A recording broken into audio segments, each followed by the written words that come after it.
So our next step is that we will be cutting out our stencil, and this is the fun part. So we will be using Accent Essentials, the cartridge for Cricut, and we will be using our new Cricut Cuttables adhesive backed stencil material. And I can't tell you how many ways you can use your Cricut. This is just one example, but really it's such a time saver, and the things that you can do with your Cricut is just expanding every day. So if you haven't invested in one yet, now is really the time to do so. So I'm going to be showing you how you can use it to make a stencil.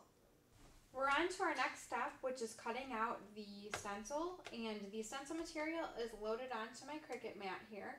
I've got my Accent Essentials cartridge in the machine, and I'm going to be cutting my stencil. So the packaging says, and it says right here on the side, speed 3, pressure 5, blade depth of 6, and multiple cuts 2. So I have my Accent Essentials cartridge in, and I'm going to be selecting this flourish, which is in the middle of the Cricut type pad here. And my shape is set at 11 inches, and that is what fits my pegboard, but yours may differ depending on what size you're working with. We also want to make sure that we select the multi-cut button. So we are all set to go, and we're going to cut the stencil out.